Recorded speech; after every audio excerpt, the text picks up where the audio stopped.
तो महोदय, यूपी में कोरोना संक्रमण की लड़ाई के नाम पर केवल फर्जी ब्रांडिंग की जा रही है, असत्य बोला जा रहा है, गुमराह किया जा रहा है, जमीनी हकीकत कुछ और है।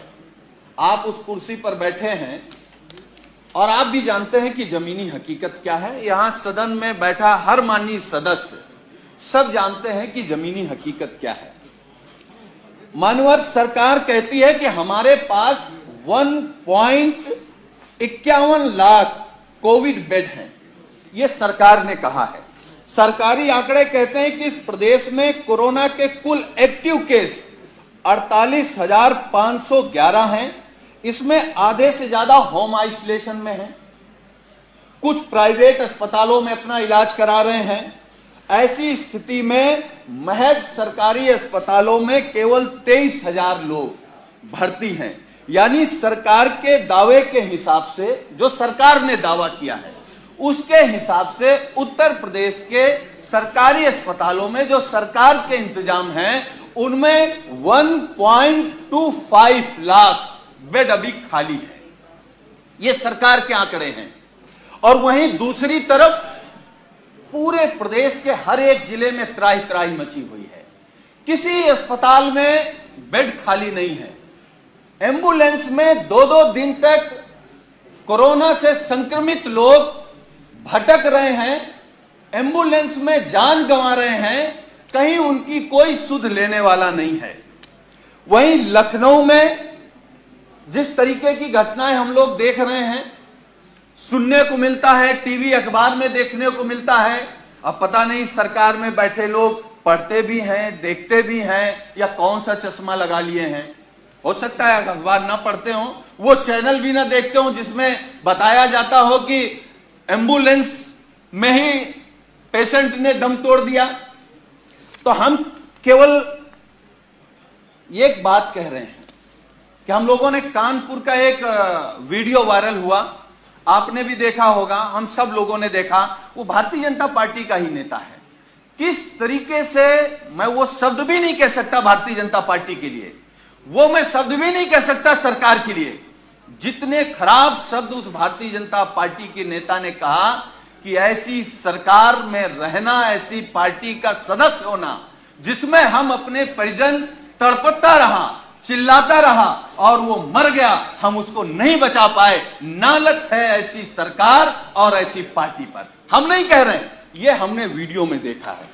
मानवर, अघोषित रूप से अगर ऑडिट नहीं होना है कुछ, क्योंकि महामारी घोषित हो गई, अगर कोई चीज ऑडिट नहीं होना है, उसकी जांच नहीं होनी है, तो माननीय प्रधानमंत्री जी ने एक शब्द कहा था, हमको याद है, बयान दिया था कि आपदा में भी अवसर खोजना। अब माननीय प्रधानमंत्री जी ने का भाव क्या रहा मैं नहीं जानता, लेकिन उत्तर प्रदेश के मुख्यमंत्री जी ने आपदा में जो भ्रष्टाचार का अवसर खोजा है, जो लूट का अवसर खोजा है, जो बेईमानी का अवसर खोजा है, मुझे नहीं लगता है कि प्रधानमंत्री जी की यह मंशा रही होगी।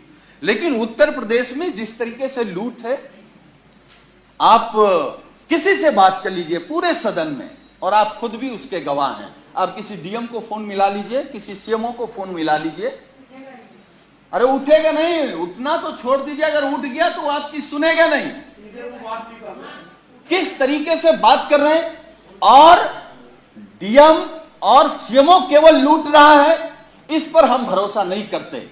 बिना सरकार के इशारे पर इतनी बड़ी लूट, राशन के नाम पर लूट, मास्क के नाम पर लूट, सैनिटाइजर के नाम पर लूट, बेड के नाम पर लूट, मतलब कितने तरीके के लूट।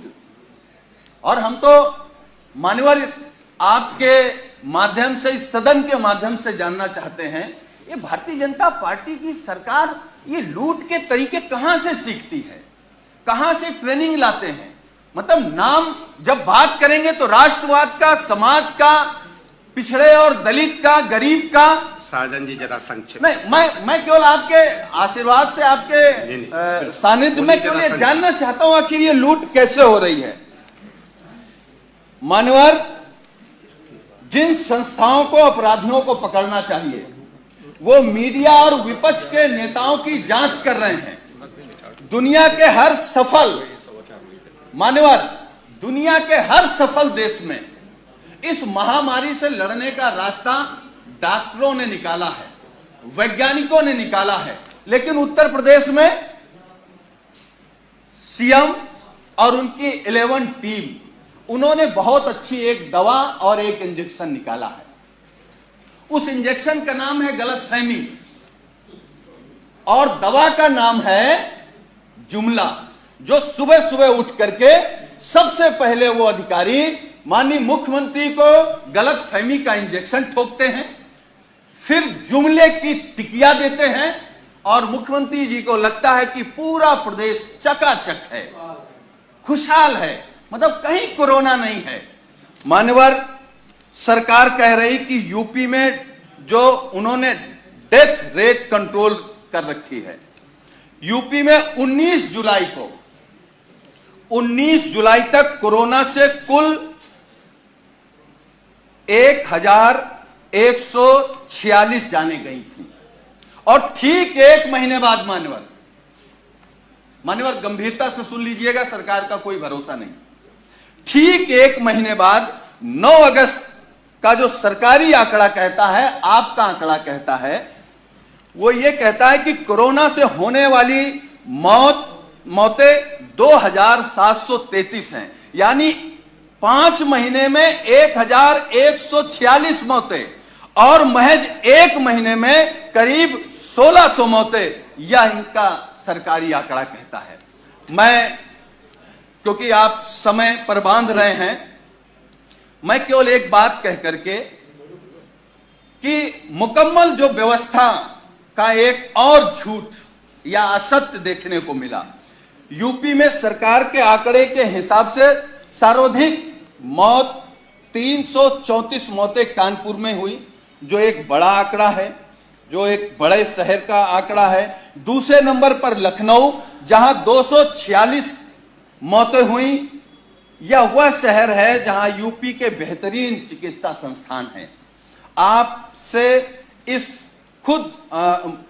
आपसे और इस सीएम और टीम 11 के नाक के नीचे जो व्यवस्थाएं चल रही हैं, इस पर जो चीजें हैं वो सब कुछ आपके सामने है। मान्यवर, सब चीजें आ गई हैं, आ गई हैं, जो नहीं आया बस वो 1 मिनट में रखूंगा। और ये बात मैं इसलिए कह रहा हूं कि मैं भी कोरोना से संक्रमित हो गया था और राजधानी के सबसे अच्छे संस्थान पीजीआई में गया था। ये बात मैं नहीं शेयर करना चाहता था, लेकिन मजबूरी है, क्योंकि आप जो आईना दिखाएंगे वो तो चमचमाता हुआ होगा, वहां कोई अव्यवस्था नहीं होगी। लेकिन मैं जो देख करके आया हूं 19 दिन पीजीआई में, मैं वो सच्चाई आपको बताना चाहता हूं, सदन के माध्यम से उत्तर प्रदेश को बताना चाहता हूं और सदन के माध्यम से अपने सभी माननीयों को भी बताना चाहता हूं कि कोई गलत फहमी में न रहे। हम तो ये कहेंगे, भगवान से प्रार्थना करेंगे कि किसी को कोरोना ना हो। हमारे ही बगल में, अब हम लोगों के बीच नहीं है, स्वर्गीय चेतन सिंह चौहान जी, मैं 13 नंबर बेड पर था और वो 14 नंबर बेड पर थे। अगर नेता सदन सुनेंगे तो आप भी आश्चर्य रह जाएंगे। मैं 11 जुलाई को दोपहर में एडमिट हुआ और माननीय मंत्री जी 11 जुलाई की शाम को 5 बजे एडमिट हुए। और अब मैं जो कहने जा रहा हूं वो दुर्भाग्य है हमारा भी, माननीयों का भी, और जो लोग अस्पताल में भर्ती हो रहे हैं उनका भी। 8 लोगों का वार्ड, माननीय जी, 8 लोगों का वार्ड, जहां 8 कोरोना संक्रमित लोग होते हैं। डॉक्टरों की, नर्सों की और वहां की टीम आती है तो गेट से ही पूछते हैं कि चेतन कौन है। तो माननीय मंत्री जी क्योंकि बहुत सरल थे, उन्होंने हाथ खड़ा किया। टीम आती है, उन्होंने कहा चेतन आपको कब हुआ कोरोना? तो उन्होंने अपनी बात बताई तो फिर एक दूसरा स्टाफ बोलता है, चेतन क्या करते हो तुम? वो कुर्ता पैजामा में थे, मैं तो पैंट शर्ट में था। खैर, तो माननीय मंत्री जी ने कहा कि मैं कैबिनेट मंत्री हूं।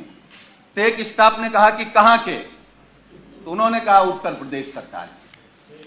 तो मैं सोच रहा था कि ये लोग कैसे इस बदतमीजी से बात कर सकते हैं, लेकिन मुझे यह भरोसा हुआ कि जब माननीय मंत्री जी ने कह दिया कि मैं उत्तर प्रदेश सरकार का कैबिनेट मंत्री हूं, तब शायद वो चेतन जी कहेंगे या थोड़ा आदर करेंगे।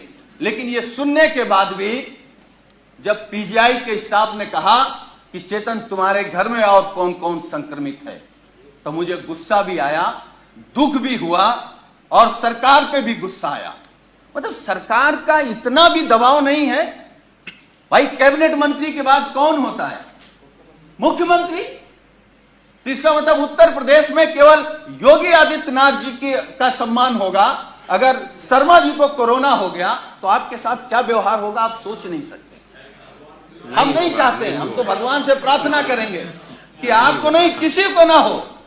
लेकिन उसके बाद मान्यवर, मुझे जब गुस्सा आया, मैं अपना गुस्सा नहीं रोक पाया, तो मैंने डॉक्टर से कहा कि आप जानते हैं कौन है?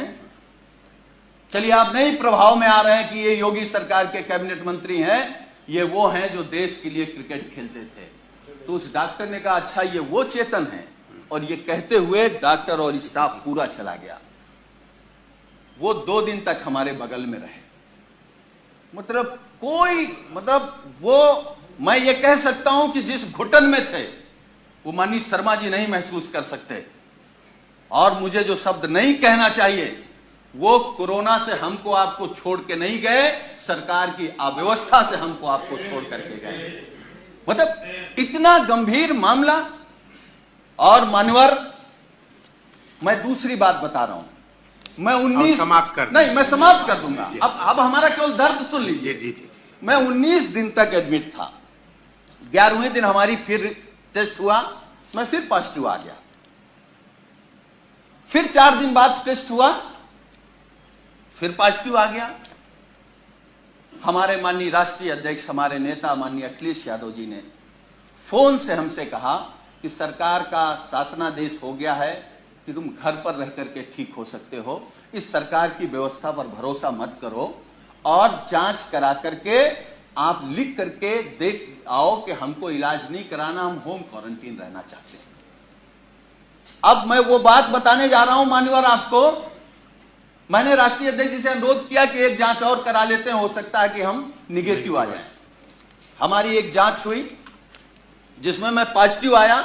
नर्स ने कहा कि आप पॉजिटिव हैं। डॉक्टर की टीम आई, उन्होंने कहा कि आप पॉजिटिव हैं या नहीं हैं, हमको दूसरा टेस्ट करना पड़ेगा। हमारा सुबह दूसरा टेस्ट हुआ।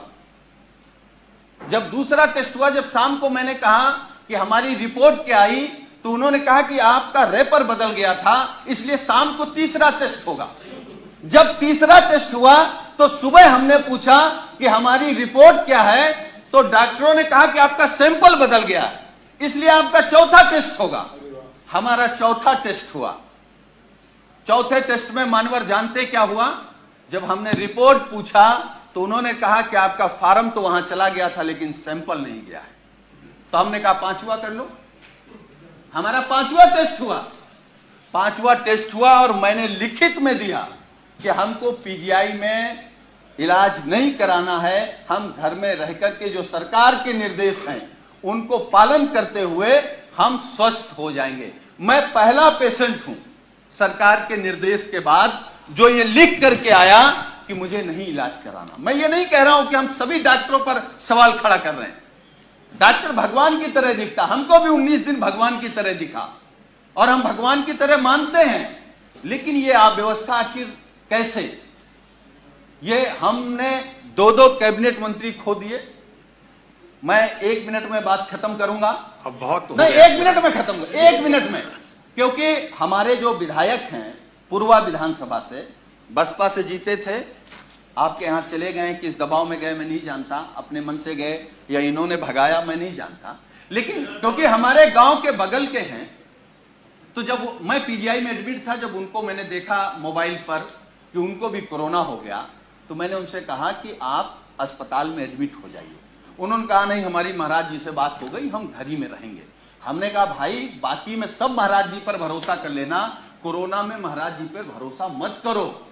उन्होंने लेकिन भरोसा किया, लेकिन 3 दिन बाद उनको जब हालत बिगड़ी तो वही पीजीआई पर आए, वहीं एडमिट हुए और उनकी 2 दिन में वो हालत बिगड़ी कि वो बेहोश हो गए, उनको आईसीयू में जाना पड़ा।